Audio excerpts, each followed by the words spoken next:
I've got a my throat's a little dry, so I've got like a Halls.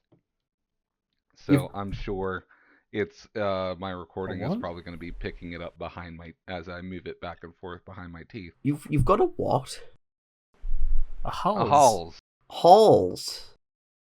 You know, the thing that only exists in the United States that we both have no fucking clue what he's talking about. I'm sorry, I always forget. It is a cough drop. That is what I have. Ah, right, Okay. okay, right. I was going to say cough drop, cough sweet, stuff like that I'll get, but yeah, halls just sounds like you're ramming a building down your throat. I thought it was hulls, so all I could picture was shit. I heard halls. There's that, and then there's Hulls. also like Ricola as another brand of cough V-Cola. drop. Yeah. I've heard of Ricola. Ricola. Oh, yes, Yeah, we've they got have. them. At least I remember the adverts. I remember the Yep. jingle. Oh, I'm so glad. I've recently discovered. I've been watching Big Brother UK. I know it's slop TV, but it's the only slop TV I actually indulge in. But there's one of the contestants who says that her like stomach or esophagus like has a gargly effect whenever she drinks tea. And that's actually something I've had like virtually all my life, and I'm just like, that's so strange. What is that? And then she was describing the exact same like things I was having, and it's like, oh my god, it's linked to tea, because I thought it was down to like energy drinks or fizzy drinks and stuff like that, because I used to drink like a lot of Pepsi when I was a teenager. Something, maybe it's just like a lasting impact from how much I indulged in. Because I mean, I would drink like 6 cans a day, easy, when I was a teenager. I would go through a pack of Pepsi a day, and I just thought, oh, maybe my my body still hasn't caught up with that. But no, she was saying, oh no, she has it with a tea. And then I had like some work training this week, and I was living off of tea basically just to get me through them, and the gargling got worse through that. I'm like, what the hell? I don't know if it's like maybe a mild milk allergy that I've got, and it's never gotten like I'm even doing it now. I'm not sure if the recording will be picking it up, but I'm not sure if it's like a mild milk allergy or a dairy intolerance potentially that's just never been picked up, and but obviously very mild. It doesn't cause any discomfort, but it's just really, really strange. I was gonna say the easiest way to test that is just drink tea without without milk once and see if it happens. Oh no, well yeah, I had black tea like a few weeks ago. I might need to have a few though, so I might need to have like a few cups of black tea to test it. But yeah, you're right. I might try that at some point. Hello there, ladies and gentlemen. Welcome back to the latest episode of the Steam Sentinels podcast, episode number 6, Dominance and Damage Control. I'm your host, Mellow Online. I'm joined by Sir Violent Death. How are we today, SVD? Tired, but I'm here. Amazing. And I'm also joined by Ratchet. How are we today, Ratchet? I'm pretty good. My favourite part is the way you said SVD. SVD, why? Because you're just like, how are you today, SVD? I was like, what the hell was that? I didn't think I said it that weirdly. Okay, never mind. We are back from our little Halloween break. Well, I say it was a Halloween break. It was a Halloween break for you two. I ended up still editing the last episode up until about Halloween, so I didn't really get much of a break. I got a break from recording. The edit was just an absolute nightmare last time. Last week we talked about the potentially authorized, potentially unauthorized Scarface re-upload to Steam, and also some free Steam game licenses being revoked from players. If you haven't listened to that episode, please do. There is a link in the description for a full playlist of all of our podcast episodes. Just a little quick bit of admin, because there's not really much of an appropriate opportunity anywhere else in the podcast to mention this. For those that don't know, we are currently gearing up, Sentinels of the Store that is, we are currently gearing up for our charity fundraiser event. This is the first annual one that we've done. It's our third one overall. We have done them previously for milestone events, but we've decided to start doing these more annually, usually around November and December periods.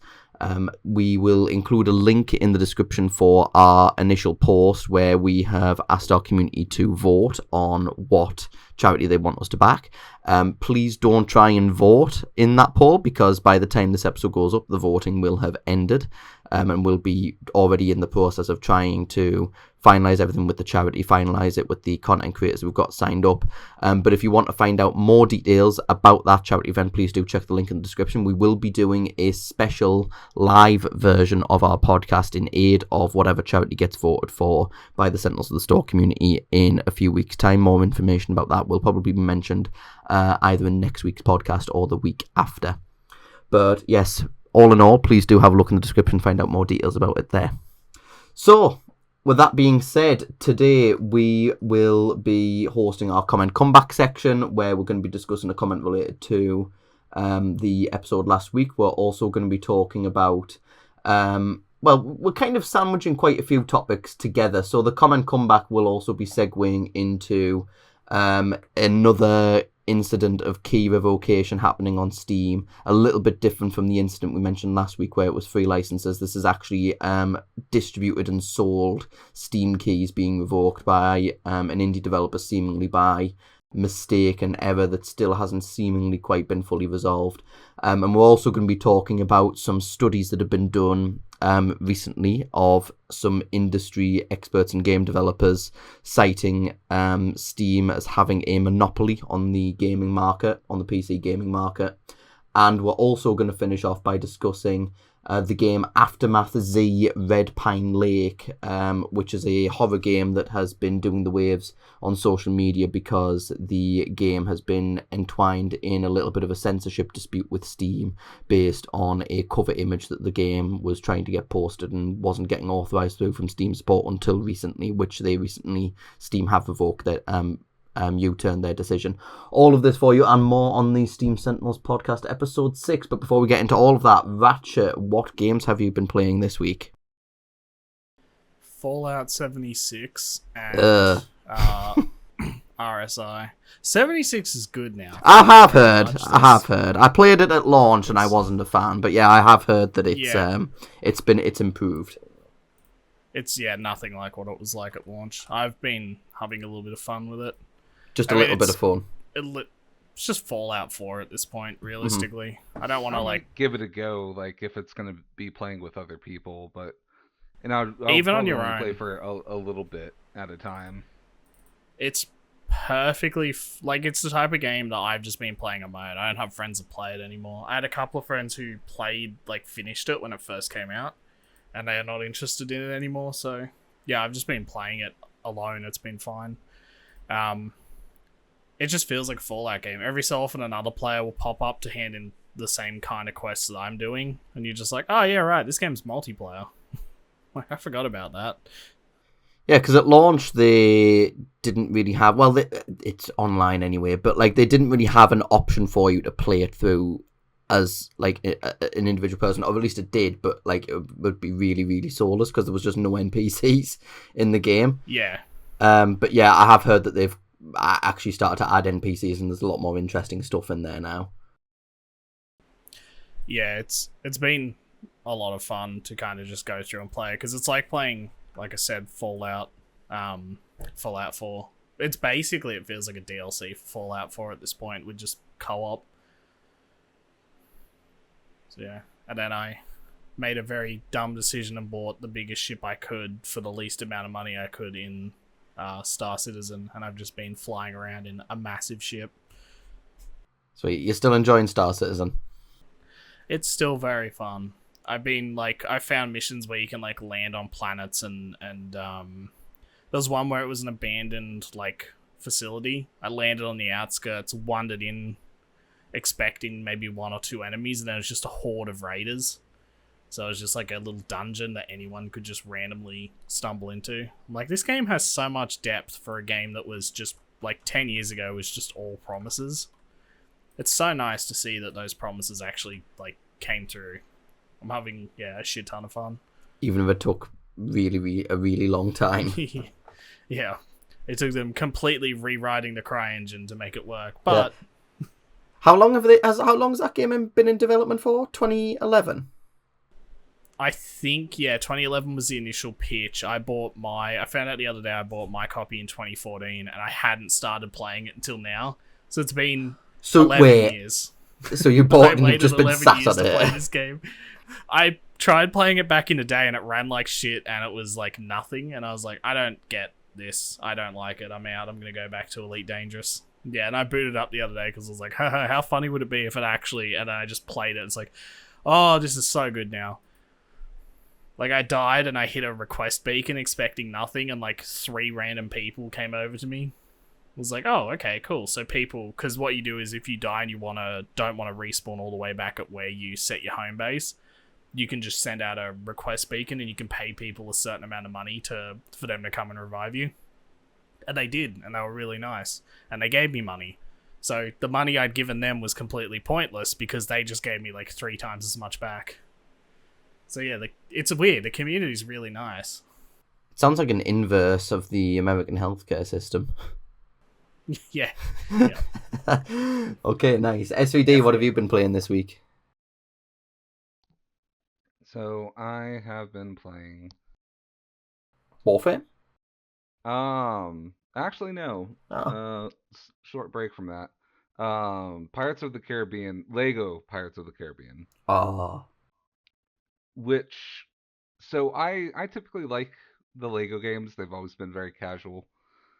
And I had tried to play Pirates of the Caribbean before, but I wasn't getting the satisfaction out of it as I normally did. And I'm like, is it because I'm older? Is it 'cause this isn't something I grew up with?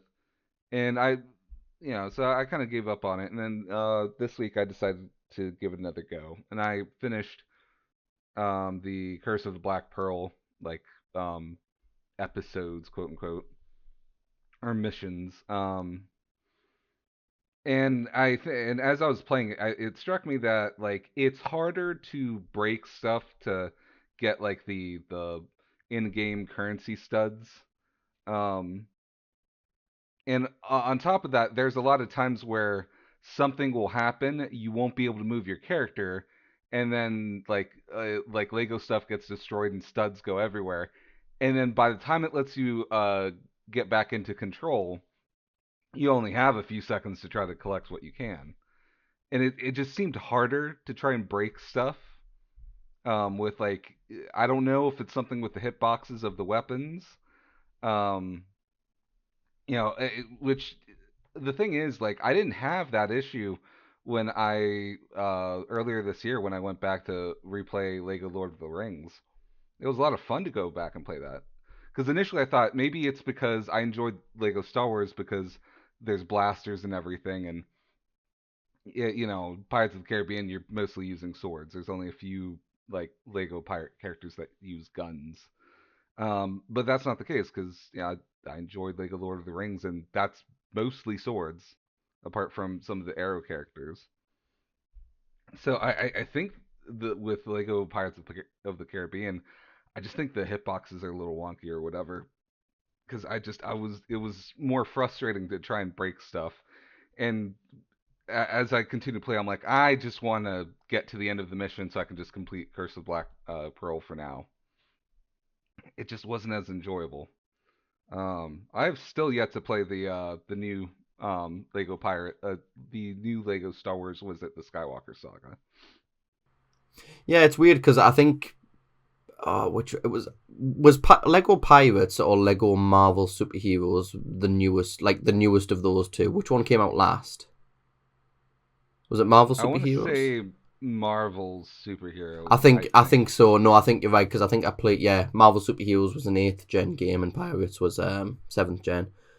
Because Lego Pirates of the Caribbean came out according to Steam in 2011.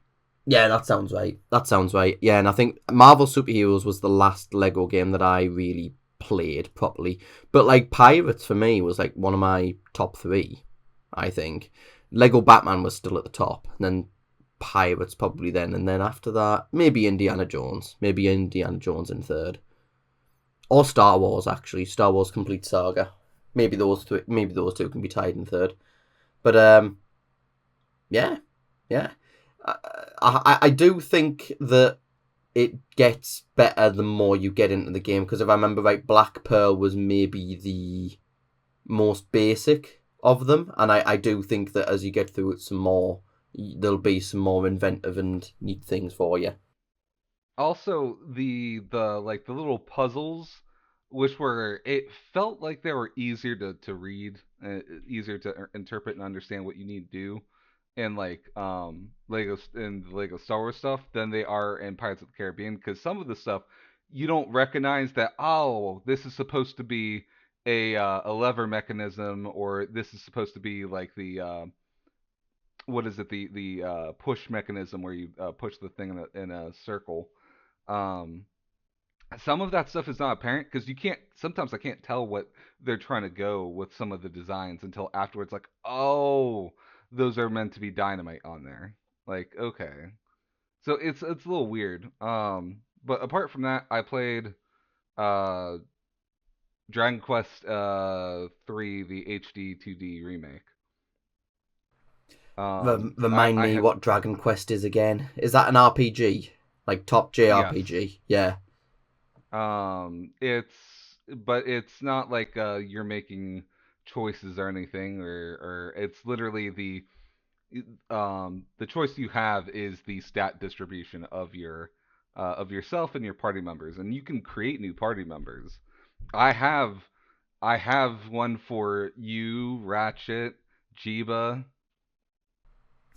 The Holy Trinity. Komali, Dandruff, um, as well as some of my Xbox friends as well.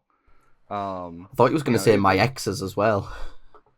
oh God, no, no. But it's been interesting and fun playing that. I like a lot of the quality of life stuff that they've added to it. Um, it's just it's a much better experience than the original. Now I never played the original that was on NES. I played the port to Game Boy, um, which only got, I never beat it on Game Boy. I only got so far. Whereas with the rate I'm going, on like the super easy mode, you literally can't die, which is which makes sense. Um, so I never actually got through it, and it's a lot tougher than I thought on some of the higher difficulty stuff with that, but it's been fun regardless. Is it a bit like the I forget what the game's called, but there was like an RPG series on Sega Genesis, I think, and it was like, oh, Fantasy Star, was it called? You're No, thinking of Fantasy Star Universe? I might be. Let me just give it a very quick Google here and just double check if it's the same one. It plays I'm more like the traditional Final Fantasy stuff, where it's turn based. right. Oh, and But it is Fantasy Star. I was thinking of, yeah. yeah, yeah, this functions more like the traditional Final Fantasy games, where everyone takes a turn in attacking, but outside of battle, you're moving in like this open world thing, and then in like certain designated areas, enemies pop up. Right. Okay. No, that sounds cool. That sounds really, really cool. Um, I've been playing two games this week. I've been playing an indie game called This Is the Police. Um, it's very fun. I don't know if either of you have played it. It's you play as a retiring police chief who only has 1 year left in the job. And he kind of wants to retire with some grace, but his deputy has been doing some dealings with the mafia. And quite early into the game, maybe about 20 minutes basically after the tutorial, the deputy is basically forced to leave the country on the mafia's orders. So then you basically have to pick up the pieces to save your family, because then the mafia start coming after you because they've lost their internal police contact. And then it just kind of, you have to balance the protection of the city and the police resources and appeasing City Hall with also having to do some of the mafia's dirty work and dealing with organised criminal gangs. It is very fun. It's got quite a basic gameplay presence where it's like you basically have this. It's a bit like 911 Operator, where you've got this overview of the city, and crimes crop up, and you've basically got to read the brief on the crime, what's getting reported, send the right officers there, and then on some cases there might be decisions that you've got to make for the officers when they're there. So they say, hey, we're here, and the house is locked, how should we proceed? Break the door down, sneak around the fence, ask for witnesses, that sort of thing. And then you've also got like investigations where you've got some teams of detectives who have to investigate into something like a murder, find the culprit, and as time goes on, these investigators will produce slides where they will present some things that they think might have happened, and your job is to basically put those slides into the right order to match all of the statements that you've gotten, so that you can then give a conclusive suspect for them to go and apprehend. It's very fun. I played it a lot when it first came out, and I've just gone back in when I think I've got like 30 hours or so in it. And every time I come back, I keep forgetting how fun it is, and I do really, really recommend it. It's not like an unsung gem. It did well because it got a sequel as well, but I don't think it was. I think it should have been more popular than what it was. And I've also been playing a bit of Brawlhalla as well. Not much of it, but I've been getting back into it a little bit because I love Smash Brothers, but Smash Brothers never came to PC, so Brawlhalla was the best thing I found for it. They just need a subspace emissary mode, and then that'll be perfect. Now, segueing so naturally into our comment comeback. So, like I mentioned, we're going to try and fuse some of these topics together just because the comment comeback that we got this week coincidentally also ties into one of the topics that we had for discussion. So, I'll introduce the comment comeback, and then I'll introduce the story that's related, and then we can go into a full-fledged discussion. So, this is a comment from, I'm going to butcher the name because I'm not sure how this is pronounced fully. This is from Ninja Gaijin or Ninja Gaijin, I'm not sure. They were commenting on our Sentinels article talking about Dome Discover and the games that got their free licenses revoked that we discussed last week. Ninja discussed, and he said, another issue is that those people who received for free would have laid the groundwork for a paid release via reviews and content, and for context, it was the fact that these games were initially free and were made paid. Discussions, screenshots, and guides. So the very people who would be helping sales after the transition are the ones who are made to suffer. The games were given away. What is the point of restricting access from those who already had the title, if only to cause negative sentiment and reviews? Very interesting comment, but that also naturally comes into the story, one of the stories that we had lined up for this week. Some of our members at Sentinels of the Store have been making some discussions and have been engaging in a topic recently surrounding a game called Warrior Architects. And basically Warrior Architects was, it actually, to be fair, looks like a decent game. It's like this strategy game. And the developer had a deal with Daily Indie Game, which is like a bundling website that bundles a bunch of indie games together in some cheap bundles. So you might go, there'll be a $3 bundle where you can get 9 indie games, which is insane value. But they typically receive criticism for devaluing games quite a bit. But what happened was the developer had distributed keys to Daily Indie Game, and the developer has then, seemingly in an accident, has revoked those keys that were given to Daily Indie Game while they were trying to revoke keys that were on sites like G2A and Kinguin. The keys that they distributed to Daily Indie Game got caught in the crossfire, basically. A lot of users were annoyed about it, those that owned the game. A number of them went to the game's discussion forums. The developer was very apologetic.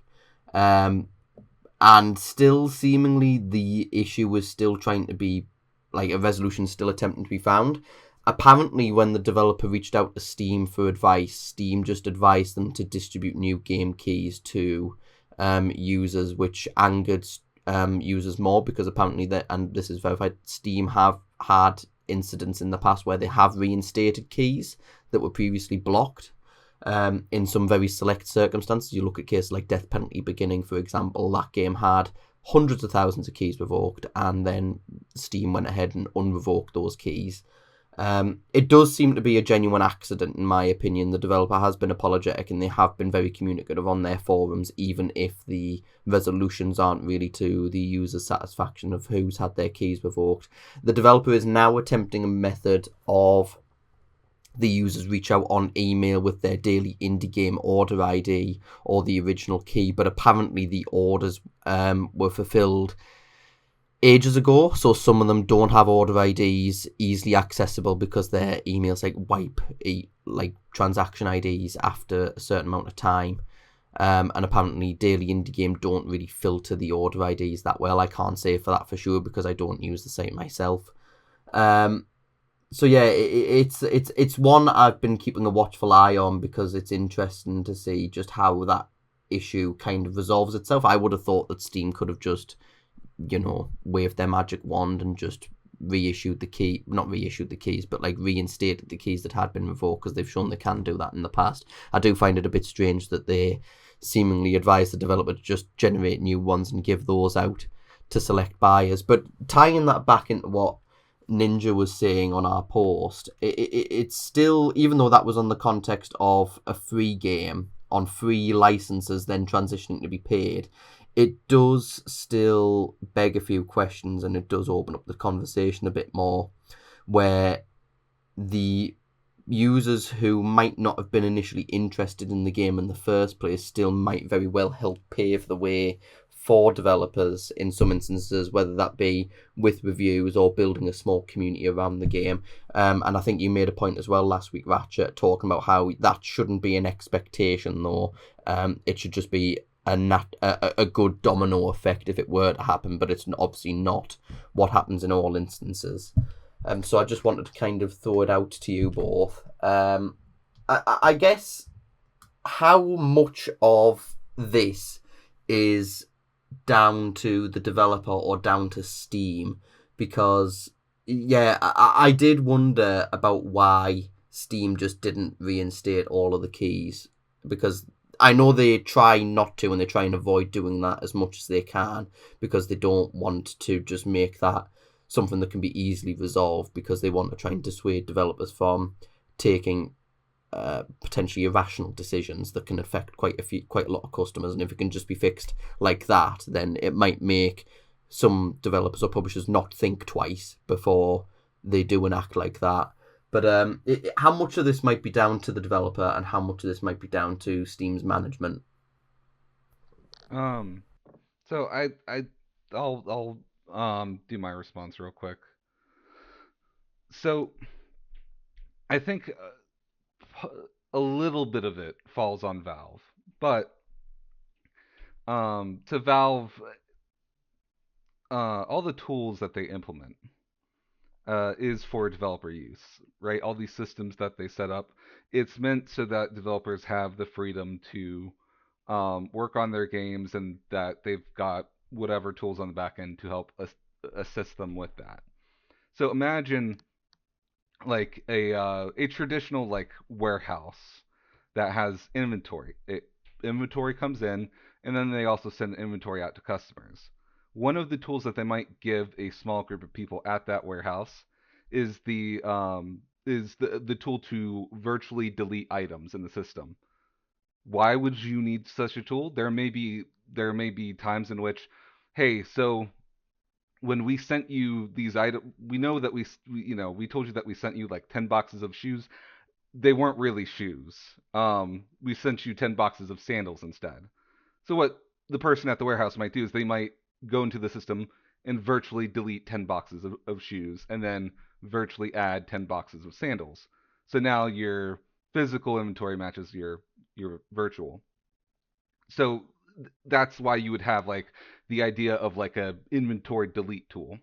So like I think with Valve, um they view the idea of having developers revoke keys as something that may be necessary in the developer's toolbox, especially when we consider gray market key resellers, right? Or if there's an unintentional price glitch, like what happened with Sony Vegas Pro. I think it was 18 years ago. There was a price glitch there, and people took advantage of it. I forget how cheap they were able to get it. Um, and and everyone's like, well, it's a price glitch.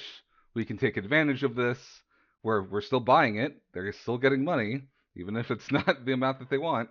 And you should be set to go. But when Sony Vegas noticed this, and I think they asked Valve to step in, or at least for Valve to essentially make every purchase that was with that price glitch, that was bought during that price glitch stuff, revoking everyone's license to that, which then made everyone pissed off and leave a ton of negative reviews for the product on Steam. But that's an example of where a license key revoking might be necessary. Although in that case, I feel like Valve was probably the one that initiated that. But still, it might be a tool that a developer might need. There's not many scenarios. I feel like it's probably the amount of scenarios would be on one hand. Um, and then only a little bit falls to Valve because this has happened enough where developers have revoked keys, um, whether it be IndieCalla or the daily or was it Indie Game Stand? Well, Yeah, daily not indie Indie game. Game Stand. Well, yeah, daily Daily indie game Indie and Game. indie game stand. Yeah. They where they've revoked keys for those for whatever reason. Perhaps they saw that a large amount of, let's say, of 15,000 keys that they gave out, 3,000 landed. They noticed that it was on Kingwin. And then they're like, I don't know what key was from what batch, and decide to, or what key was from, the 1,500 that they, generated. So they banned a lot. But then the problem is you're banning legitimate purchases too. So rather than maybe swallowing your pride and understanding you made a mistake and learning from that and making sure that you account for your keys, um, more often than not, it's usually a revoke all keys and then reinstate later. And I feel like Valve should have either updated their policies or included more. And they may have actually put a little thing in their Steamworks documentation about advice on revoking licenses and keys. They do. But yeah, so there you go. But the idea of doing that to something that was given out for a free to own is not one that I think it again falls to the whole Valve wouldn't think about trying to prevent that because they wouldn't think anyone would actually do that. Mm. So you have the one person that kind of ruins it for everyone else. Hopefully this is an isolated event, but let's face it, with how Steam is, it'll probably happen again a few times over the years. Yeah, and it's something I mentioned as well last week, where I don't think there's been another incident where a person's gotten the game for free through Steam, and obviously this method of, specifically the method from last week where we're talking about the game files getting deleted, that's an unorthodox way of revoking a license, and it's also not the method that Steam advise you do. There's nothing in Steamworks that say if you want to remove a free license from someone, just delete the files. But the incident with this, in this case, that's happened this week with Warrior Architects, I mentioned it in the forum thread as well, because I have tried to kind of keep more of a backseat and just observe, but I did make a mention of it. This is most likely going to be a scenario where it just justifies why both indie developers, particularly, because I know that a lot of AAA studios do this as well, indies, developers and publishers need to have a system in place on their end that allows them to easily catalogue the keys. They need to be tracking where those keys go, which partners they get distributed to, whether they're going to content creators or third-party websites like Humble Bundle, Fanatical, Daily Indie Game, Indie Gala, whoever they work with. They need to have their own methodical system of organisation, because you are you are trading on a lot of sites in that instance. You need to try and keep tabs on that, because then if instances like these come up, and we've heard a lot of them before, where keys get sold onto a third party site and then they then get sold off onto the grey market. So if that does happen, you need to identify the source, so then you can better identify which batches you need to be targeting. Has it been keys that you've given to a content creator that's then gone out of their way and acted unscrupulously? Is this because you've worked with a site like Daily Indie Game, and because they price the games so low, people are finding it easy to access them, and then they're using it for unorthodox means or unethical means as well? You just need to have, like, there's some indie developers I've even seen on Reddit that have, in response to some instances like these, shown they've got like full-on Excel spreadsheets where they log their batches, they log the keys that go to each hub, so then in case incidents like this happen, they can shut them down in a more targeted way. Ratchet, feel free to chip in on anything we've talked about there.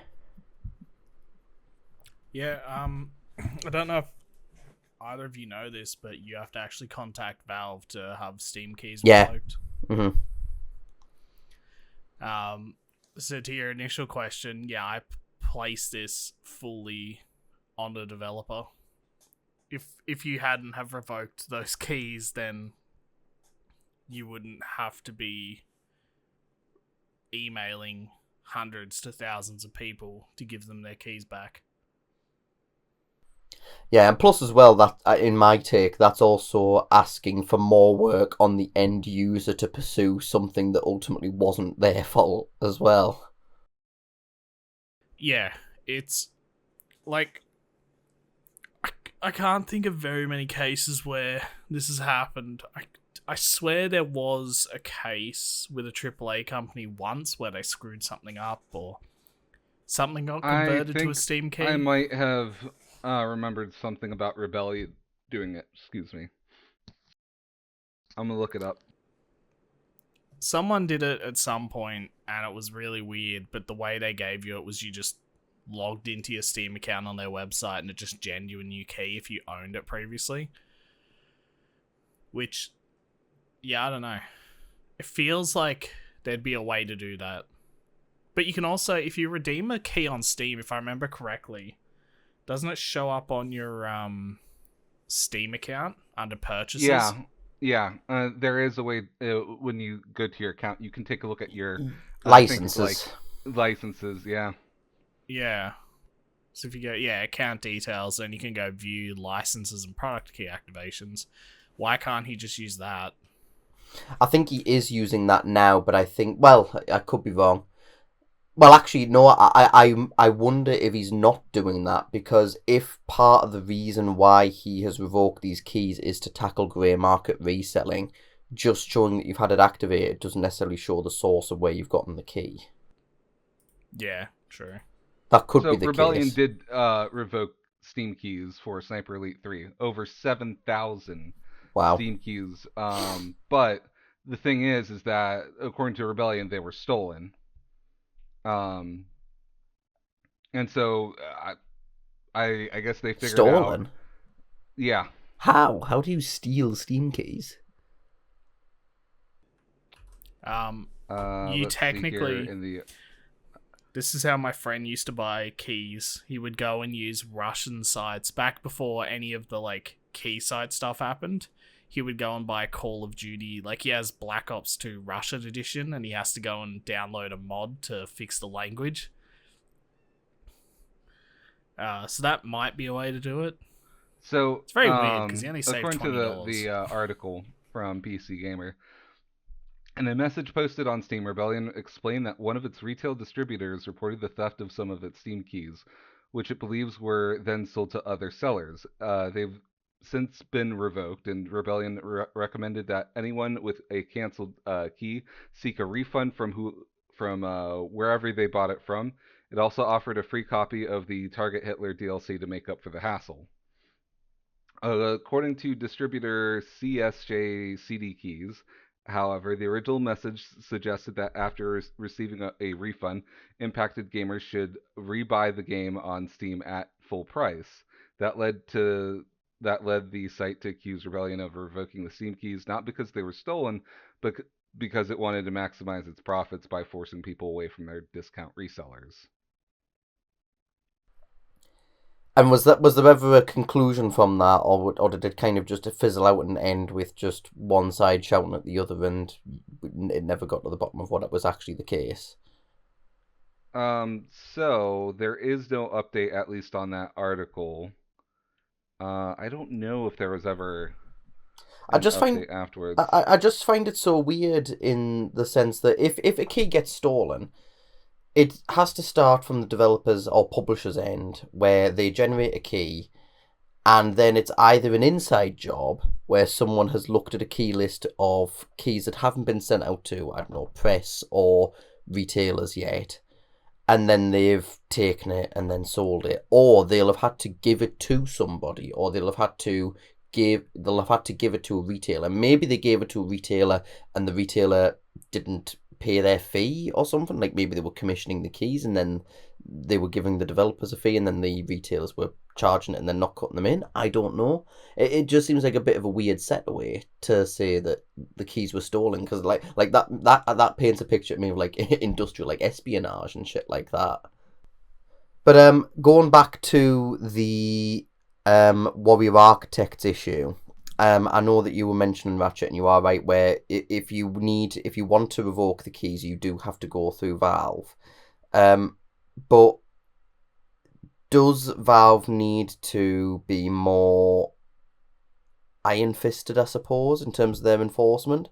Because that to me seems like the developer wrongly identified a batch, and then they passed that batch off to Valve as saying, hey, this is the issue, I've got a problem with grey market resellers distributing this, and this is the key batch I gave. But if Valve realizes that that key batch came from a different batch than the ones that the developer was citing, is that still maybe not on Valve's part for their verification process of those keys? I think it's a two-parter, right? Because the reason what is happening now has happened is, I would argue, I'm not sure of the developer's intentions, but based on what we've got so far in the way of information, I would argue it's greed-based.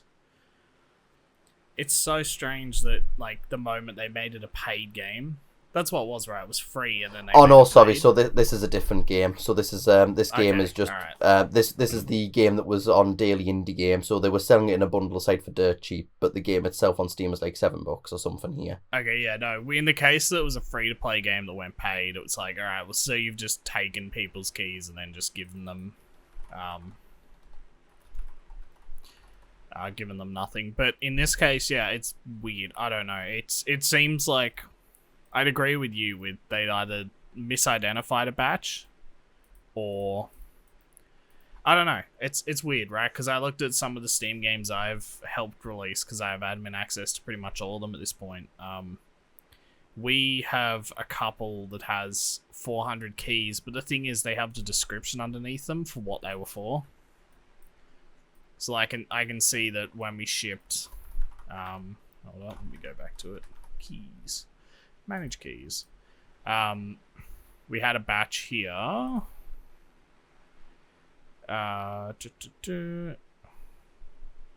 Tag Steam gifts. One key. Okay, no, I can't see the exact reason. Interesting. You think there would be a note section that allowed you to put in? There is a note section, but you can't put anything.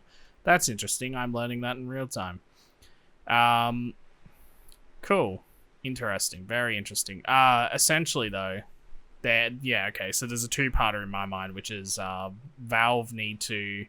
If you generate keys and you give a description, that needs to be in the notes, if it's not. That way you can track where keys are going without having to manually keep your own spreadsheet. But also, if you're generating keys for websites, probably like have a spreadsheet or have some kind of documentation and don't just be randomly giving keys away to websites. And also, I think what you should do, sorry, and this is mainly for developers, is if you're generating a certain amount of keys for a website, don't generate, if you have like 5 websites coming to you asking for 100 keys each, don't generate 500 keys in one batch. Generate 5 batches of 100 keys and give them all individually, and then keep them, because they give you, when you download the keys, it's like a CSV file. It's a text document. It's easy enough to put into it's literally just a list of keys with no other information. So it's really easy to put them into a Google Sheet, and then as tabs, and then put the whoever you're sending them to in the bottom. So if somebody does fuck you over and resells your keys rather than putting them on the site, then you can just be like, cool, revoke all the keys for this website, and you just fling an email off to Valve. I've got a follow-up question with that. Is there a method where you can identify keys within a batch that haven't been redeemed and those that have been redeemed? Are you able to separate those two? This is an issue I've had with Steam since I started using Steam in like 2008.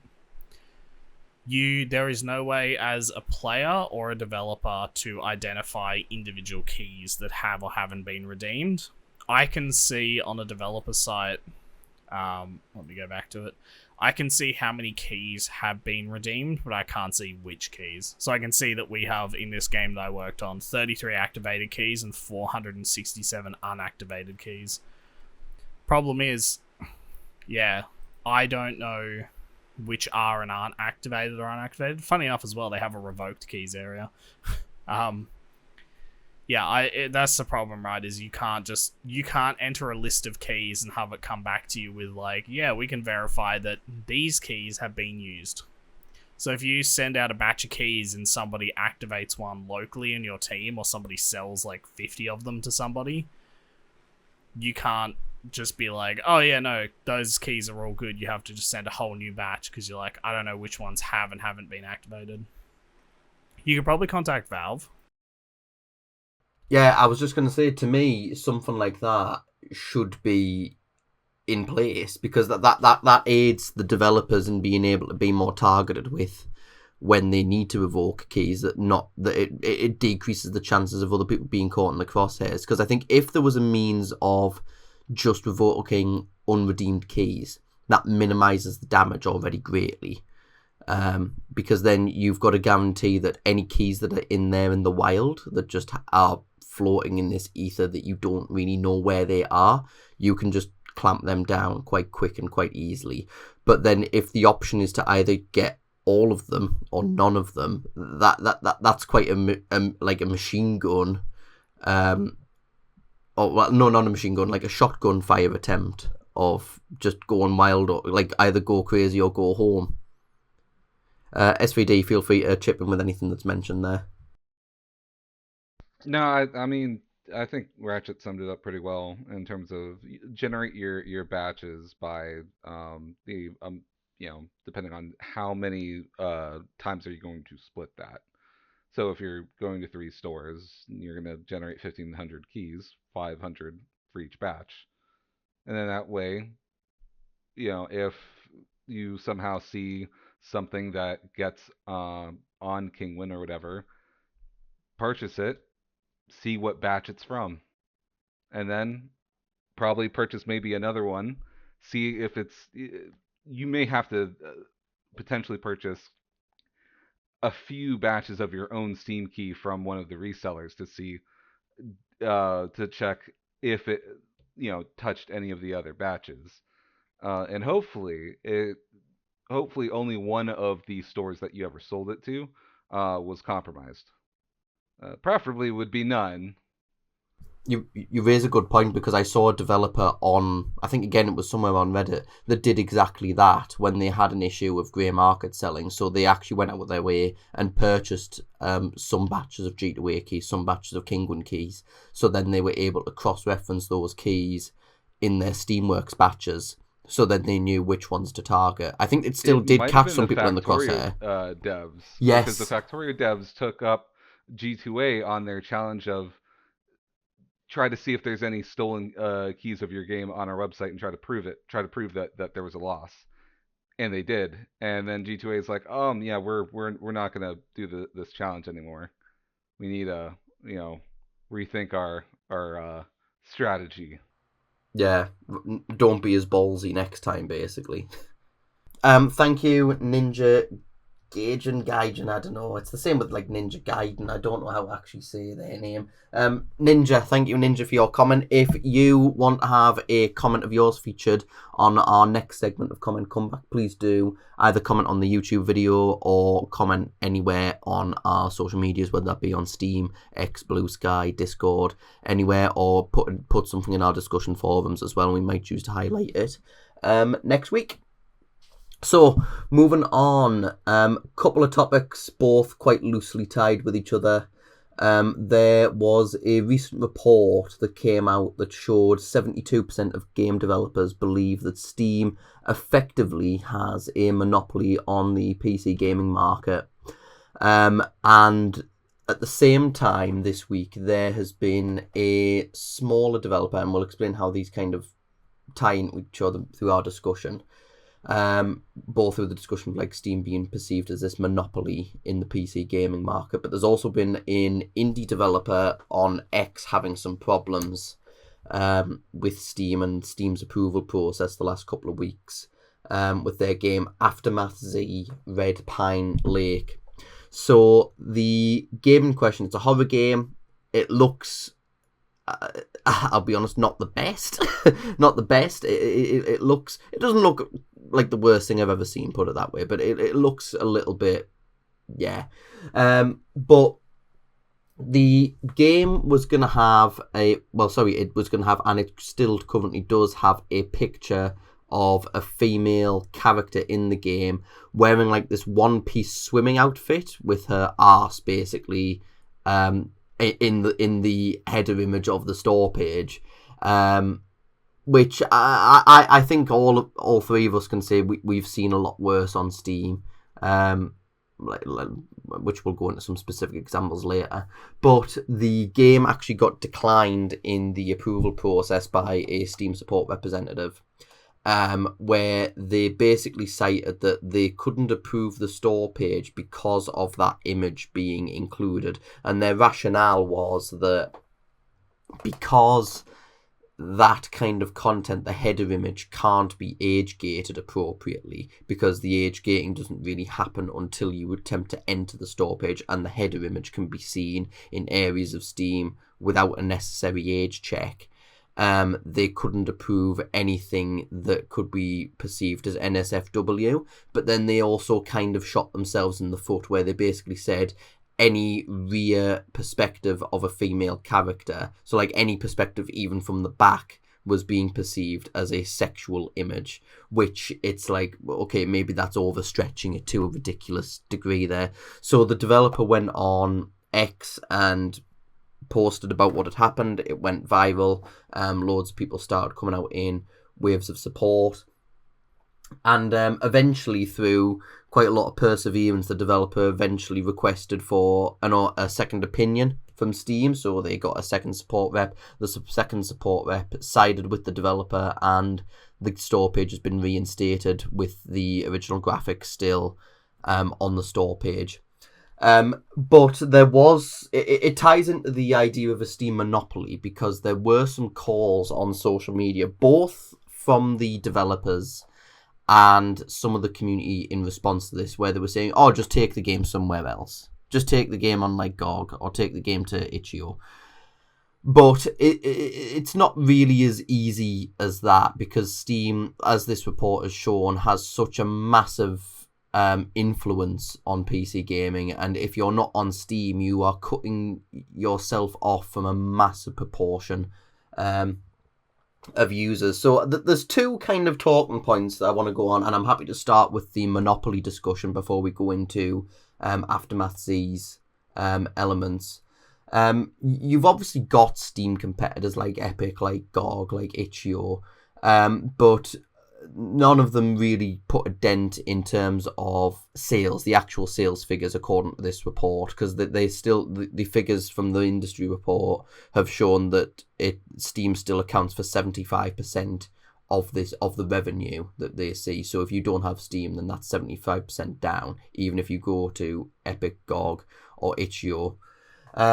So the monopoly perception, and this was something I saw someone do a video about recently, and I found it was quite interesting, where they were talking about the Steam monopolistic perception and tactics like what you might have seen from like the Epic Game Store with the exclusivity deal, where they were effectively trying to pay to get people to go to their store through the wads of cash that they had. And they were talking about why people don't really have an issue with Steam being seen as a monopoly now, but people had an issue with Epic basically trying to buy their way to the top. And they put it down to the fact that from a consumer perspective, they see Steam as just being a more superior store. And I mean, I mentioned this when the Epic Game Store launched. I thought it launched quite bare bones, regardless on it had some positives that were like that you could see above Steam, but in comparison, it just had such fewer features. It didn't have the versatile library or the wider selection that Steam had at launch as well. It just seemed collapse almost at the start and gun, and they've made up some momentum, but they're still far from being far from overtaking Steam in the relay race. GOG, somewhat similar. GOG seems, I mean, they've got their preservation program, which has made quite a few headlines, but GOG seem to be more kind of focusing on a certain niche rather than trying to actively overtake Steam. I mean, Itch.io as well. Itch.io's in a similar way. They're obviously trying to cater more towards indie developers and be more indie focused and indie friendly. So more, not necessarily a question, but more just like a general discussion about where both of you kind of see Steam's market share, and also, do you think it's a good thing that Steam are being perceived as this PC gaming monopoly, or that they might have a de facto monopoly? They might not have actively gone out of their way to become a monopoly, but they ultimately seemingly have been, according to the public perception. So what are your thoughts on the market share elements, and how do you perceive other Steam competitors as doing? It's hard to compete with an already established giant, right? It's like trying to grow a tree to match a tree that's been alive for like 100 plus years, and it's it would take you like a bulldozer to actually push down. Um, like it's hard to compete, at least in the same way in the same markets, right? Which is why um the alternative, that's why like what is it, indie, what's the indie one, because it Itch.io. escaped my Itch.io, thank you. That's why Itch.io focuses on literally just indie, right? And you put your like, and that's where like they know that the people who are very interested in seeing like upcoming indie stuff, right? Like the people kind of always looking through Itch.io's like newest stuff. Um, they could gain potentially some traction there before they get to Valve. That being said, I feel like Itch.io might be seen more as a stepping stone to your Steam release rather than it being like your final destination. GOG, on the other hand, is like, what if what we'll focus on no DRM, which, a funny thing, a few years ago it almost looked like they were gonna go back on that. And then uh, but they focused on going for good old games, right? It's part of their title, so they focused on trying to um, fix up games that were old and have it be sold there. And some of those games you cannot buy on Steam. So with that kind of focused niche of going after older titles and trying to make them more compatible with modern operating systems, or just making sure that they work, and then selling that, and then trying to maybe, if possible, fulfill people's requests. It's worked for them, but again, it's a market that, like, Steam's not trying to go after that market. Steam's just doing its thing, so God can go after that market, and they seem to be doing okay, as well as going after the people that want DRM free games. Epic, on the other hand, is trying to it's trying to work its way up to Steam's level.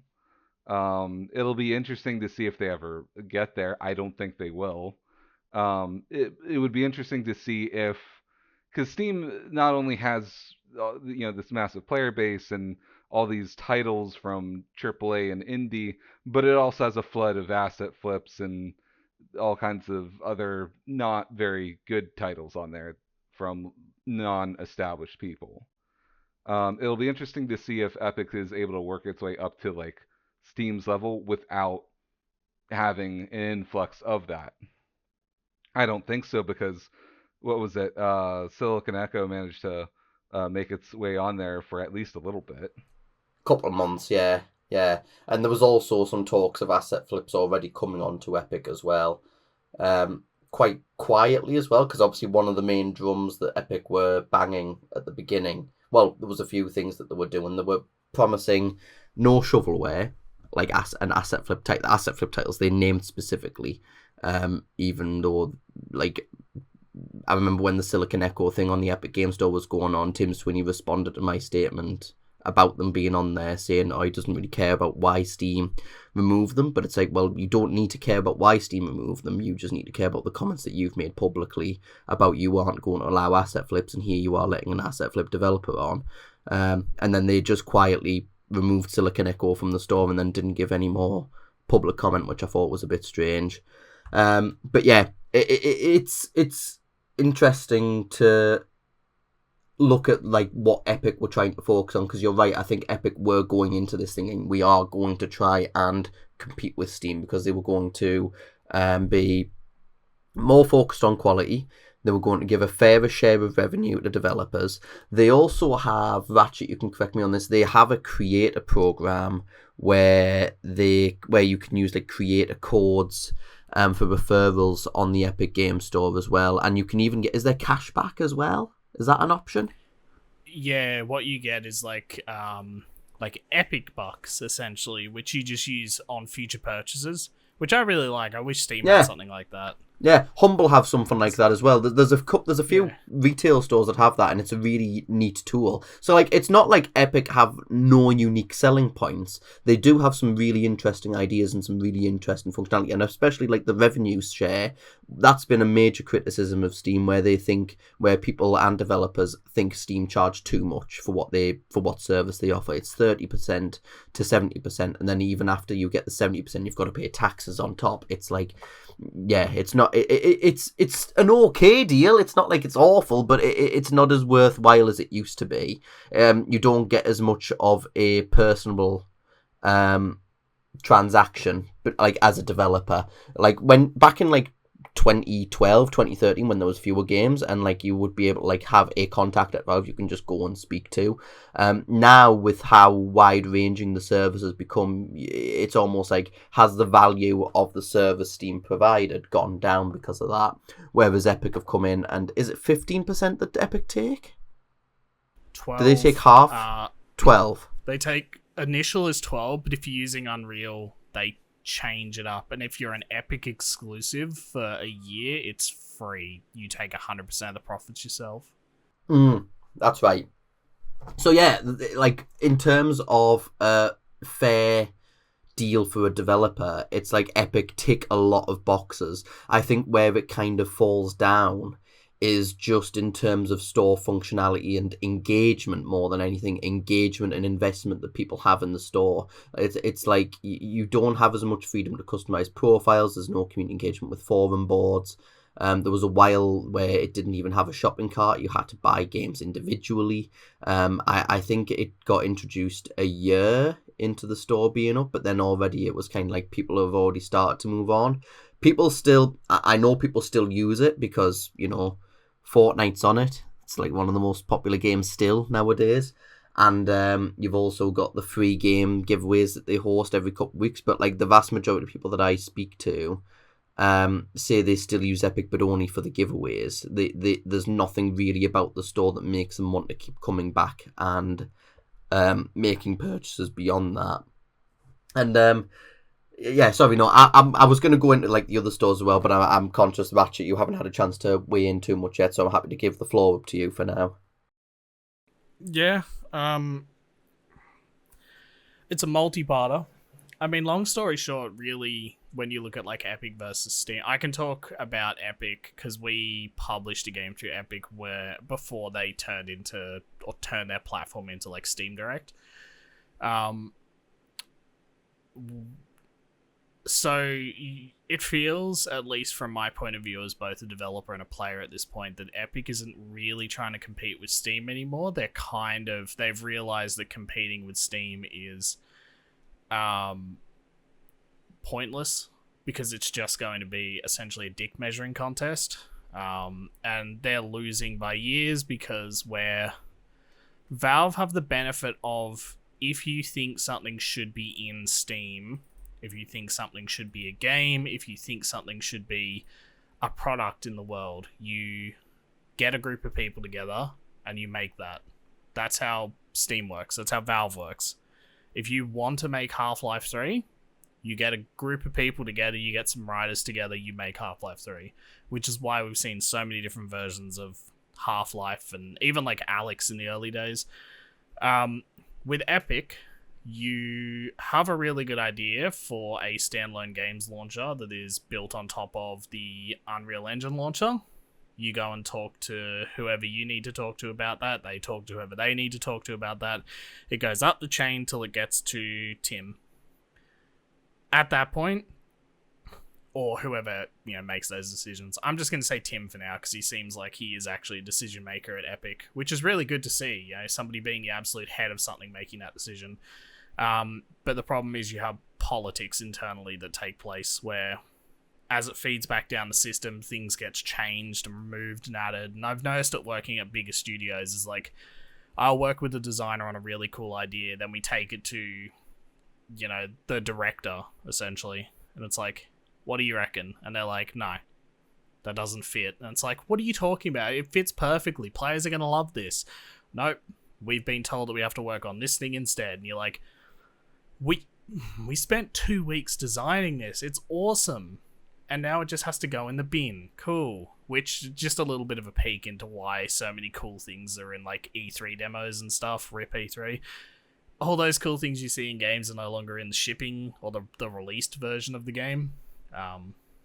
Say shipping as if it's the release. Shipping is just a general term. But yeah, in the released version of a game that you buy on Steam, the 1.0 or whatever version it's going to be, yeah, those decisions and those decision makers are the things that cut them down. So yeah, the reason like Epic probably doesn't have a lot of the useful functionality that Steam has is because somebody said, I don't think that's worth our time, and it just got gutted, which is really weird. I'll kind of wrap this first part up quickly because I'm yapping, but it's very strange because the Epic Online Services system is really useful. It's the cross-platform tool I use for pretty much all of my multiplayer games because you don't need to log into it. Logging in is a nice bonus, but you just make it the web backend so people on Xbox and PlayStation can play with, PC players. But yeah, so like releasing games on Epic back in the day, the biggest problem Epic had when they made those promises about not allowing asset flips onto the store is they didn't think about how many asset flip developers would try to push their shit garbage, fucking barely a game pieces of crap onto Epic. The problem is, if I remember correctly, at the time they were talking to us, they had 4 full-time people doing game verification, like allowing you to publish on Steam, because you'd have to pitch your game to them. So we went through the pitching process, handed all the docs over to them, explained what we were going to do, how much it was going to cost, how we were going to, cover all of our bases. Because they even ask you like questions like, what happens if the game goes offline? If you have an online game, how are you going to rectify games shutting down? All those questions we answered. And 6 weeks later, we didn't get anything from them, and then they made they made it $100 to publish on Epic, so we just ended up paying that money. But when I talked to people at Unreal Fest, yeah, that was from the Epic team, that was the kind of feedback I got given, was just like, yeah, we had way too many applications and not enough people to work on those applications, which comes back to the point of like it's the same problem Steam has, where you think you're probably going to get like 100 in the first week, and then you end up with like 8,000 in the first week, and it's like, yeah, we can't do this. We can't manually validate all of this. And I'm sure there's people out there being like these days at least, use AI. I couldn't imagine how much worse a platform would be if AI was the validation method. We have something better than AI. We have history. Steam has history. It it would be wise for Epic to take a look at some of the issues that Valve, like the growing pains that Valve has had to go through, and learn from those so they don't have to go through some of at least those exact same ones. And like the whole idea of like the approval process, I think is an example of one of them. Because Valve, most likely thought the same thing, back in like, what was it, when they first started upgrading, like, there's probably not going to be all that many titles. It's like, right, we're just gonna let the community vote on this, and then that had its own issues. And then they're like, you know what, screw it, $100. And Epic's like, yeah, let's just skip. We're gonna skip the community voting system and just go straight to the $100, per game upload.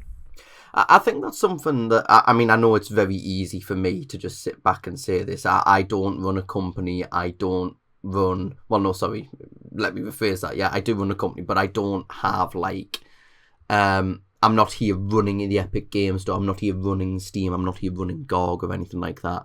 But to me, I think if what you're saying is correct, Ratchet, if Epic have kind of moved away from this phase of trying to be a direct competitor to Steam, but at the same time, from what I'm hearing, they still haven't really done anything to do nothing but copy Steam. It just seems like they're very much trying to replicate Steam's formula without kind of, they're almost now skipping over the unique selling point that some other retailers do, like we've mentioned, GOG trying to preserve some old games and trying to make them run better on modern day operating systems, and also, like SVD mentioned, you've got the DRM-free aspect. And then with itch, you've got a more indie focused, a much more open platform, even more open than Steam and Epic are.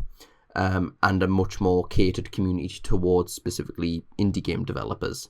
So it's like I'm genuinely curious, what have Epic tried to do if they're not wanting to try and compete with Steam anymore, if they're realizing just how much of a mammoth task that was. What are they now? What is the purpose of the store now? Why should someone really choose to go and buy their games at Epic rather than going to buy them at Steam or somewhere else? I truly think that Epic is, because another way I think to look at this is, when you look at like professional, like MMA, boxing, whatever, they have weight classes, right? Because you're not gonna match up someone who's 100 pounds to someone who's like 300. It's not fair. And so like Itch.io and GOG are in their own kind of weight classes in a sense. Epic, I think, is still trying to, quiet, albeit like slowly. They're trying to see if they could, get up to Steam's weight class, while not doing anything else that sets them apart. Because I think they still believe that they can box in Steam's kind of, in their ring. I think an approach that could potentially work for them, and kind of going into what me and Ratchet have been saying as well, but with the cashback system, I think that's something they could maybe lean in on some more, make it almost a bit more of a central part of their branding, where it's like cheaper and affordable in the long run to buy games there, and as a means of supporting your developers more compared to Steam, and also leaning onto that revenue share a bit more. Because I mean, what was it? Is it PayPal? PayPal have leaned into that kind of advertisement before, where they bought out the. I know it's controversial at the moment, but like they bought out the Honey extension. You had PayPal rewards, PayPal cashback, Honey Gold currencies. It's like all of that's embedded, and you can get that as you shop. I just feel like there's something that can be explored there that maybe Epic aren't taking as much advantage of as maybe they could. I think because Epic's only selling point is to developers, which is great. Don't get me wrong. The problem is what selling point and are you going giveaways to have consumers. In full fairness, and giveaways to consumers. Right, but like even then, that's more to still play catch up though. That's Hmm. not like their real standout thing, right? Um, I think unfortunately it is at the minute. It's what people most know them for. I know, but which the thing is that but it's anyone can really do that. In fact, Steam has free weekends as well as the occasional free to own game. Um, so like, yeah, it's what they're known for now. Problem is that you don't.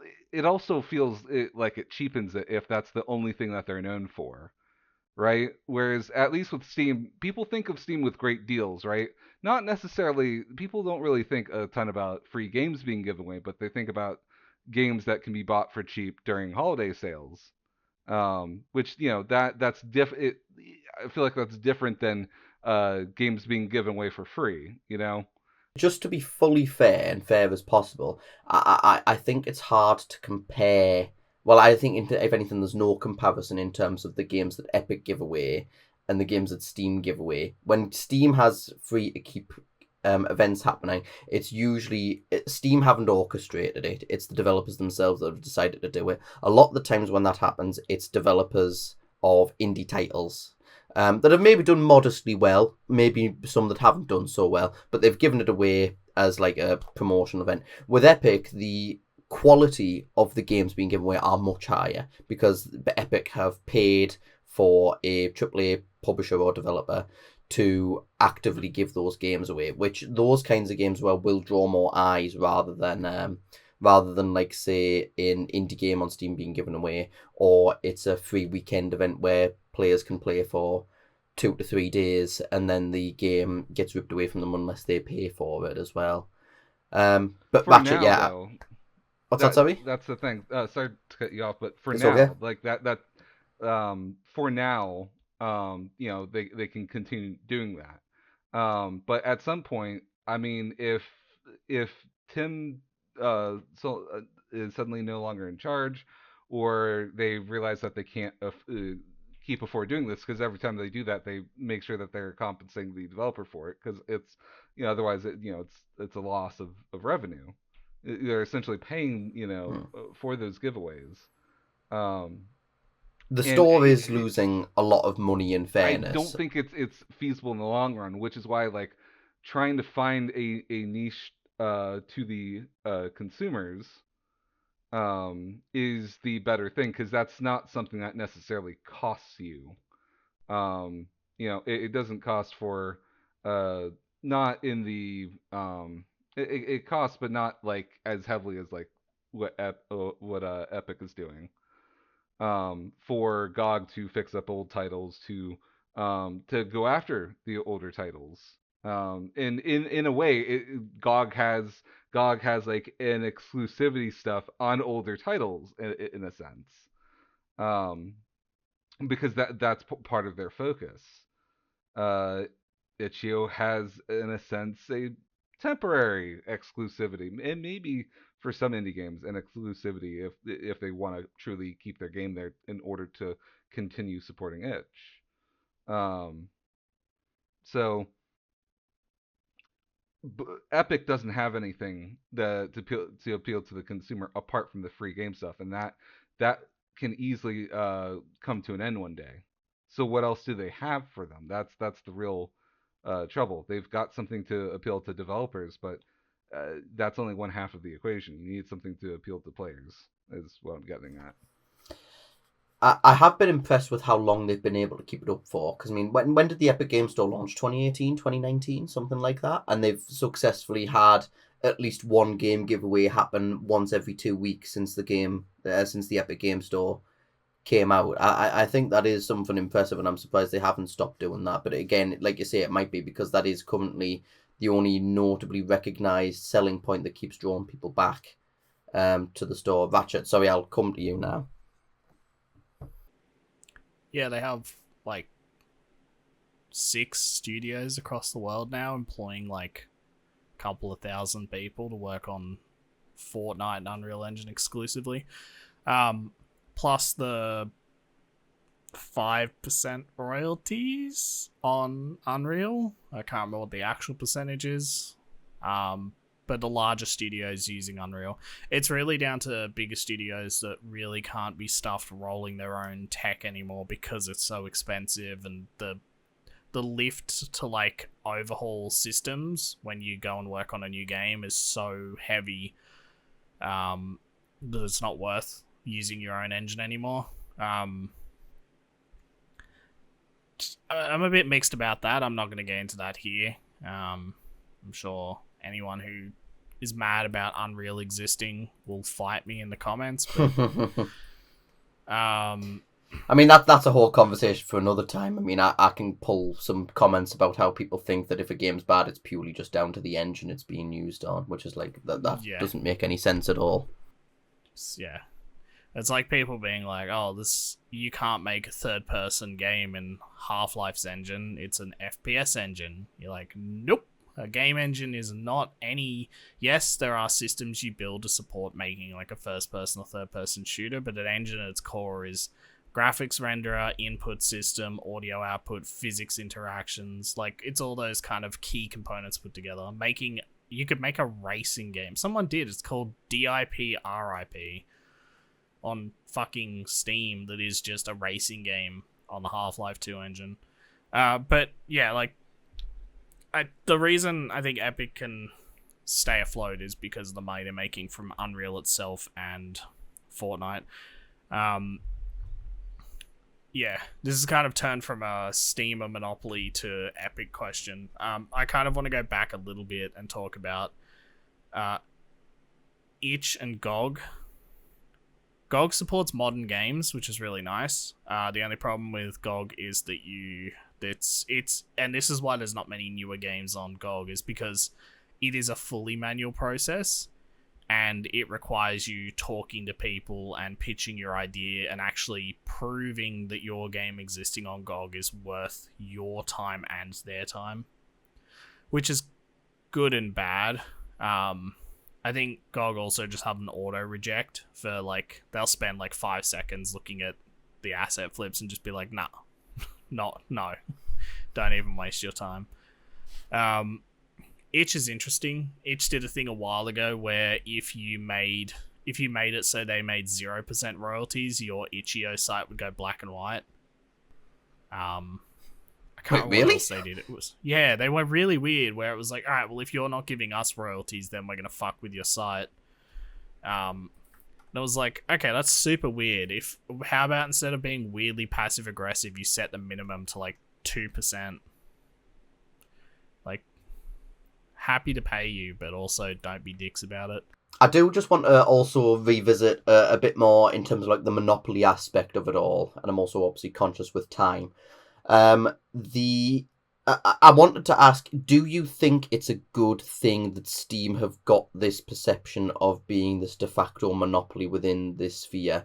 Because the way I look at it, some people I've seen online say, oh, it's good because Steam have earned it. They do it by offering a good service. They do it by offering a consumer-friendly engagement opportunities in terms of the community, in terms of the extra functionality of Steam outside of the store as well. But then part of me also thinks that, and I spoke with someone even just a couple of days ago about this. They said specifically looking at the work that we do, for example, where we talk about community marketplace fraud and asset theft and all these myriad problems that we raise about Steam, it becomes more of an uphill battle when there isn't really a contender to be a competitor for Steam, because Steam can just become so, not lackadaisical, I don't want to use that word, but more compliant with these problems, because they know that it's not exactly like they're going to lose droves of users easily. So even though I can maybe see why some people are celebrating it because, oh, it's Steam, it's a platform that we really like, I think there needs to be healthy competition. How you get to that, I am not a business expert. I don't know how. If I was in the position of, say, like people like Tim Sweeney and them, I wouldn't know how to even begin with innovating on top of what Steam has already done. It is difficult. I think it should absolutely exist, but I just don't know how you get to that point. I think Steam is absolutely a monopoly. I don't think Valve ever planned it to be. I don't think they are actively going out of their way to make it a monopoly. If they were, they would be competing with like Epic's 12%. They're not being anti-competitive, put it that way. I don't think, at least. Yeah, they're not actively. There might be a few cases. Like, I understand the person who made that parkour rabbit game, Fire Games. I understand where he's coming from. Yeah. It's interesting. I think Valve. Valve. Let me separate Valve from Steam. I think Steam itself is built in a way and has a large enough audience that it is dominating the market in a negative way. Like we pointed out with that game, where people are like, just put it on itch, just put it on Epic, put it on whatever other platform. It's like, yeah, the problem with that is, even with Steam's poor visibility, because there's so many games on Steam, putting your game on itch or Epic compared to Steam is a death sentence for small indie games with no marketing.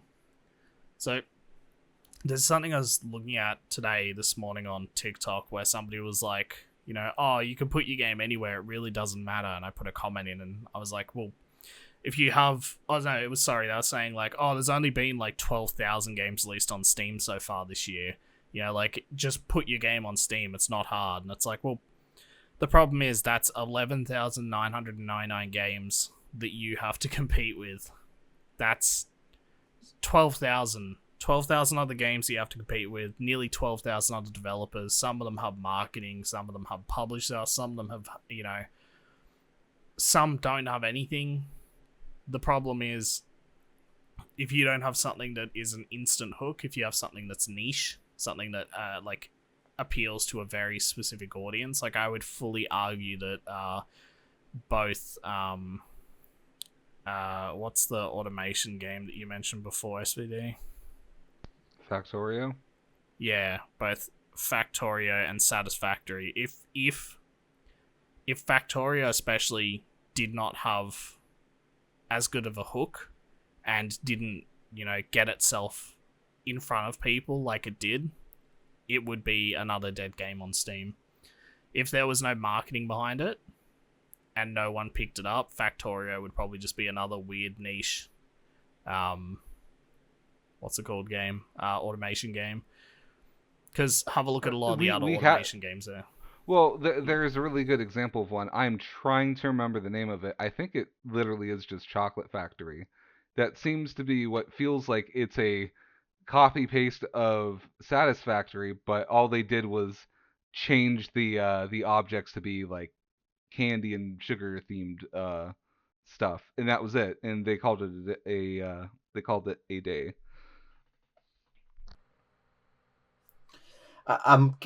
Do either of you have anything else to add on top of what we've discussed in terms of Monopoly? Because otherwise, I'm happy to move on to the aftermath, the Red Pine Lake, in a little bit more detail to talk about Valve and Steam's history with sexual content in their in games that ship on Steam. My kind of end point to all this is, yes, Valve have, even if not deliberately, Valve have a monopoly. And if you actually actively think that they don't own a monopoly and that they don't own nearly majority of Steam, yep, that makes sense. If they don't actively own a majority of the PC gaming market, then you're insane, because they so clearly own so much of it. Yeah, I don't think it's really a debate on do they have a monopoly or not. I think it's very clearly they do. I think it's more, have they achieved this through being anti-competitive, or have they achieved this through genuine rapport with the customers, and the customers have got a loyalty to Steam, I think, is probably more more the question people should be asking, because I think you're right, it is clear that they've got a monopoly. But I agree with you. I don't think they've really gone out of their way to try and achieve this monopoly. It just so happened to be they were the right innovators at the right time. But I think as we're sat here about 20 years later, after Steam first launched, you worry that because of the state that it's in, you worry about, because that they have this much power, is this just going to lead to compliancy? Well, I say, is it going to lead to? I think it already has led to compliancy, but how long will But that I mean maintain for? complacency. Complacency, yes, sorry. SVD, do you have anything else to add? I mean, I agree with Ratchet 100%. None of it was intentional. We are where we are. I mean, when you think about it, they're one of the like mindsets that gets kind of repeated and echoed to this day is the whole their statement on piracy, right? In order to get people to stop pirating, you must provide a better service than the pirates, which they seem to be successful in doing. Um, but in a sense, to the point of where they're too successful, but not, which like business wise, that's never a bad thing. Um, but when we think about the implications of any competition challenges, because who knows what happens in the future in terms of leadership. Well, I say leadership in quotations, in terms of the various um, roles there for people who are responsible for taking a look at games and accepting them or rejecting them. In at least our next case, um, seemingly on one's personal view rather than more of a company view. Yeah, it was quite interesting with the game, because I mean I saw it on X, and I mean a few of us, when it got shared to our server, Aftermath initially Red thought, Pine Lake, right? yeah, Just Aftermath just so Z everyone Red Pine follows Lake. along. Yeah, Aftermath Z Red Pine Lake. When it got shared to our Discord server about the issue that the developer was having, the developer had shared like a snippet from Steam support in terms of a response that Steam support gave when they requested for the game to be reviewed for a sexually explicit image, cover image on the store page. It read fake, and you even spotted SVD like an artifact that was like a little bit off in the. So, real quick tidbit about that. When I read it, I didn't think it was fake, but I trust your guys' opinion a lot more times than I do about mine. So I assume that you guys had that there was other things in there, and I thought I pointed out something I thought was kind of odd, and I yeah. But the thing is, my initial thing was that it wasn't fake, but with you guys were talking about like, oh yeah, it's fake, it's clear. I'm like, okay, I guess. Well, that looks like it could be proof that it's fake. Um, and so I unfortunately was looking for evidence of it being fake.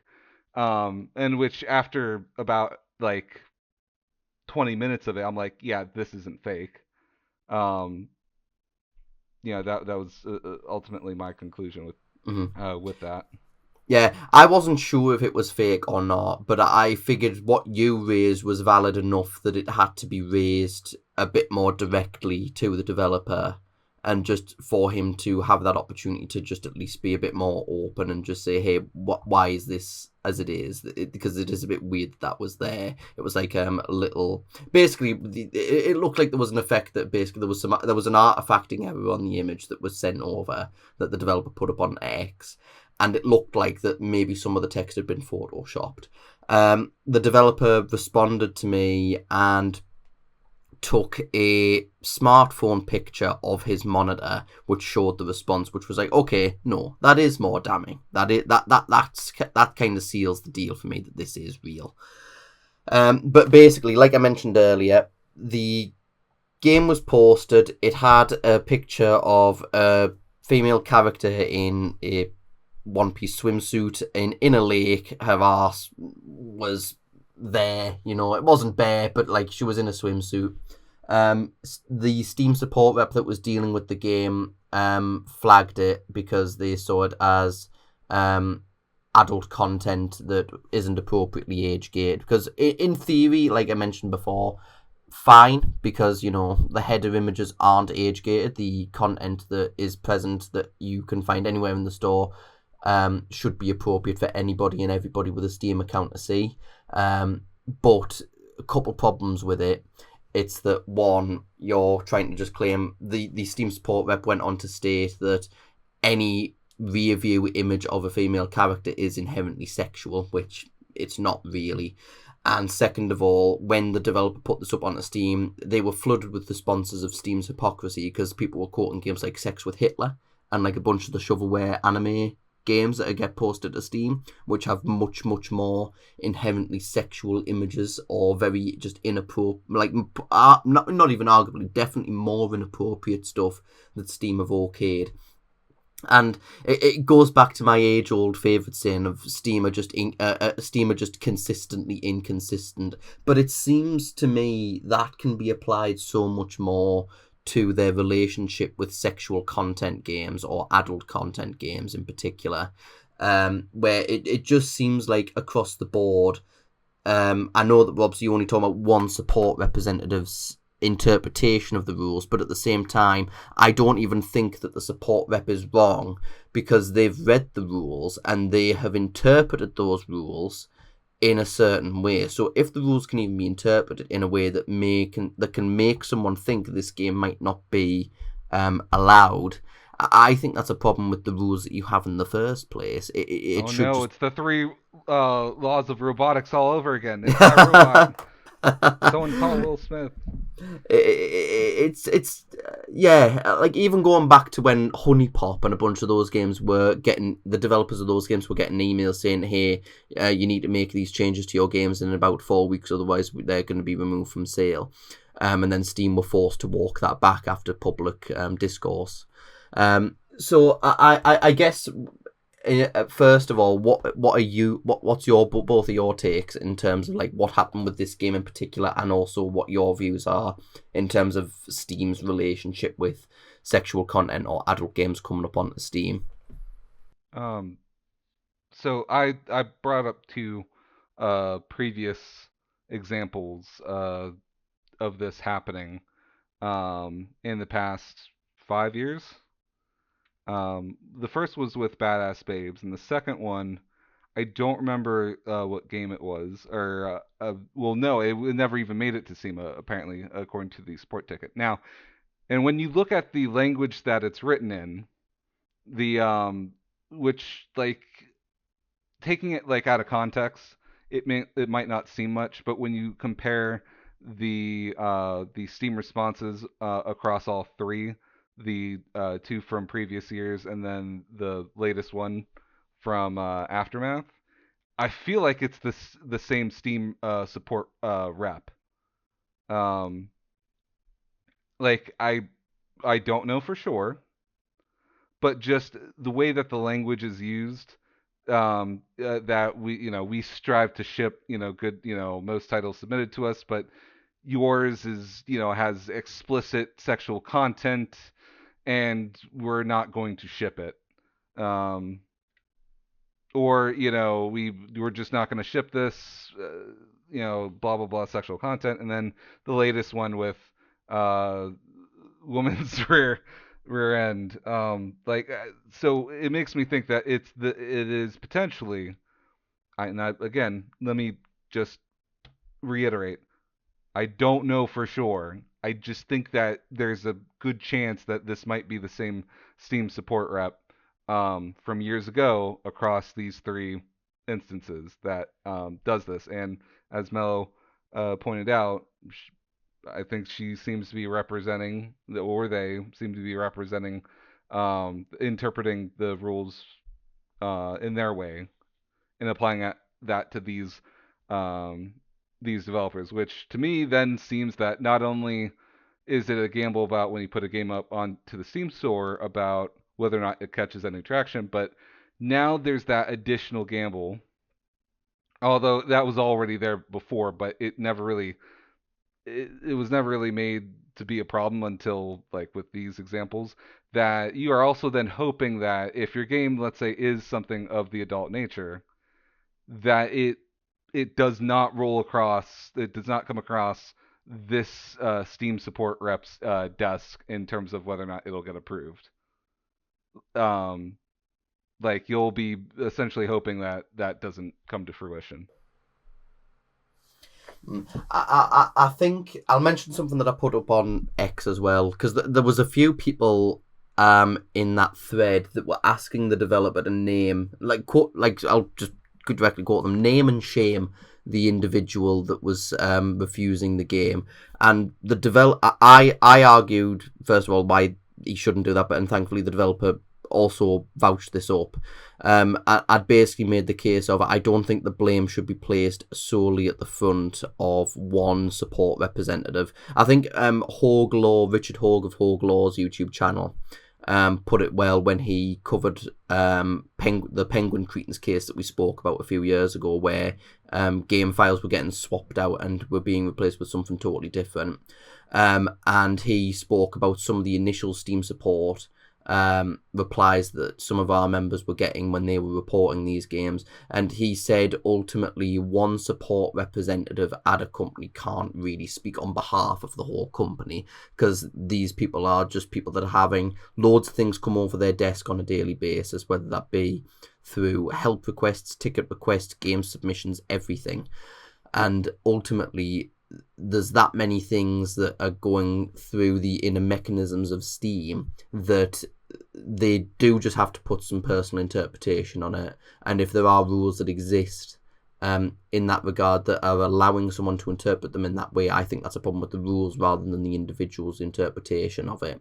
And if it's happened on 3 separate occasions over multiple years, that to me shows that Valve or Steam are quite complacent and fine with this support member having those views and having that perception, because it might very well be they're happy that they're flagging it, because then it allows for a conversation to be upheld rather than just them being blindly accepting games one after another.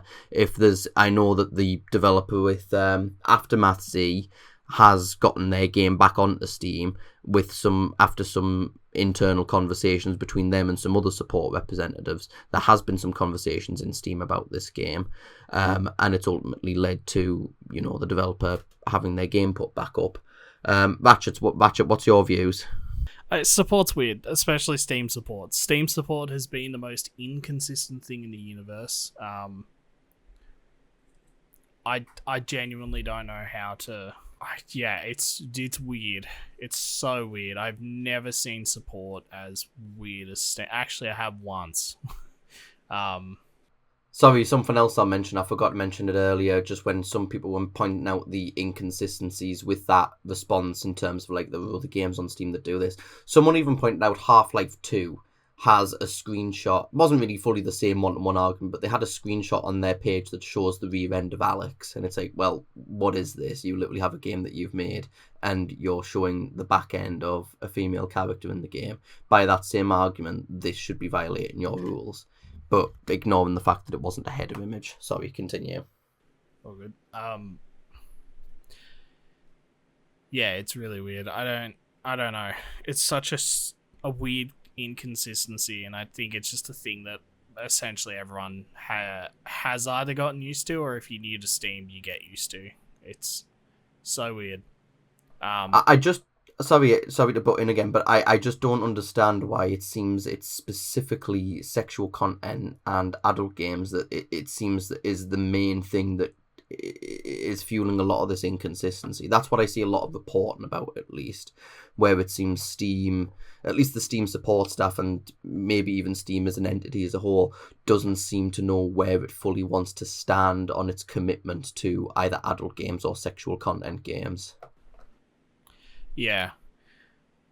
I don't know. It's a thing where it's weird. In my opinion, Steam should never have allowed adult games. I mean, I understand that there's money in it, but just like that should have just been an itch thing. But that's just my opinion. Yeah, Steam support are really weird with that. It's not just with adult games. I've had it happen with, like, I asked for them to generate me keys when I created a new app because I didn't want the developers on my team to have direct access to Steamworks. Mainly just because it was like, they don't need it. They don't need something there to distract them. And they can, if they want access to it, they can just ask me and I can screen share because I'm on Discord with them all day. And they were really weird about it. I had previously, like 4 years ago, someone tell me, yeah, that's fine, and then just hand us over a couple hundred keys, no problem. That was for what's it called, YouTubers and stuff like that. Whereas now, when I was like, hey, I need 4 internal development keys, they're basically like, no, make them developers on Steamworks. And it's like, just generate me 4 keys. It's like 2 minutes of your time. Your entire job is this. I don't mean to be rude, but this is your job. Why are you saying no to me for just making my life a little bit easier? So yeah, I've seen inconsistencies with them on both ends. It's really annoying. This is, well, the net positive, I think, from this, outside of these pain in the ass moments, the general net positive of all this is they're not using AI. They haven't gone robot on us. The robots are trying to stop me speaking.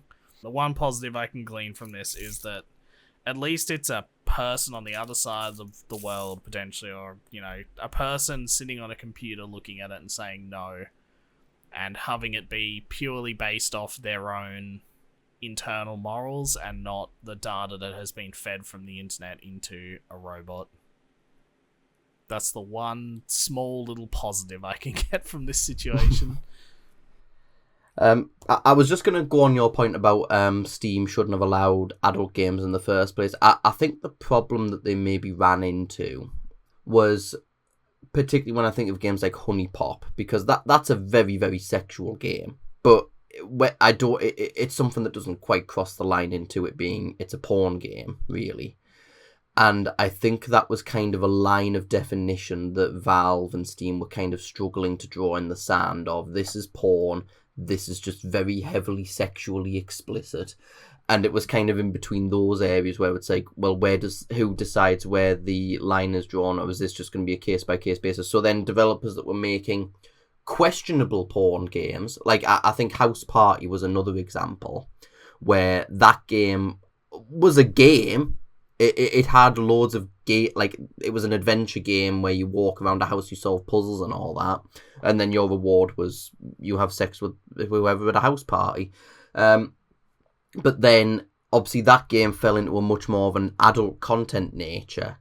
And then you had these developers making these games, and then you had them reach the submission process, and then they ran into this uncertainty of, is my game even going to be accepted, because it has some blurred lines when it comes to this kind of content. Valve don't really have a distinguished none of this content, they just basically had a statement of no porn before the adult games came in on Steam.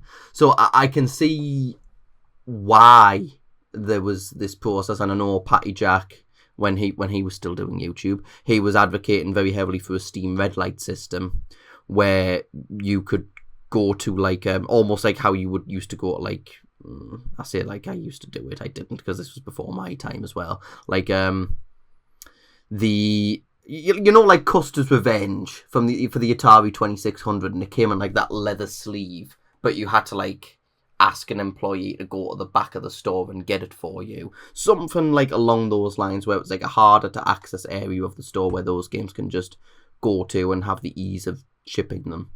I think that might have been where Steam's allowances of adult games maybe stemmed from, because they kind of had this like internal issue of just actually defining what a porn game was, rather than a game that was heavily sexually explicit. That's just my take, though. Just to clarify, when I said before about Steam being a monopoly, I have seen videos on the internet of people saying Steam's not a monopoly. How can Steam be a monopoly? You can just install games on your computer. And it's like, yeah, but you pay for them? Where do you go? And someone's going to be a smartass and be like, I actually use the EA launcher. I use Ubisoft or some ridiculous shit like that. As they do. People like to be contrarians, but yeah. Uplay is my favorite launcher. Yeah. My favorite is actually Epic, because that's where I play all my NFT games. Oh yeah, that's another unique selling point Epic has. They have NFT games. Oh, then the other downside about both Epic and Steam is the AI games. And the fact that Steam need to have like a verification system for AI because for some reason, well, for a very specific sneaky reason, developers aren't acknowledging that they use AI in their games when they have like characters with like 6 toes and shit. And it's like, this is clearly an AI generated model. It's super high density and it has absolutely like, it doesn't have a hand. That's a hand missing. And no, it's a disabled character. Nope, that is, you fucked up that AI generation is what that is. Well, Ratchet, there's a fantastic Steam group out there called Sentinels of the Store where if you make a discussion post about that, they might highlight the game on their curator to make sure there's an alert on there for people that want transparent AI content disclosure, at least in the short term until developers or Steam can rectify the issue. I refuse. I don't know what this Sentinels is, but it sounds lame. Who's going to spend all day talking about Steam games? Get a job. Jesus. On that note, thank you very much, gentlemen, for joining me today. I appreciate your input, even yours at the end, Ratchet. Thank you very much as well to our patrons, Emigrant, Calf, Stefan, Luke, Old Navy, Twidger, and Nin. Thank you very much for your support. There is a link to our Patreon in the description down below if you want to become a patron today. Also check down below for the full podcast playlist, and also our link tree where you can find all of our social media. Another shout out again for our pending charity fundraising. There will be a link in the description where you can find more details about that. That will be coming up in the next few weeks or so. We are starting it at the end of this month and running it into the beginning of December. There will be a special live episode of the podcast in a few weeks' time. More details on that either next week or the week after. Once again, thank you very much, Ratchet. Thank you very much to Violent Death for joining me today. And also, if you want to have a comment featured on Comment Comeback, please do comment in the video down below or comment on our social medias, anywhere you can find us. Until then, until next time, cheerio.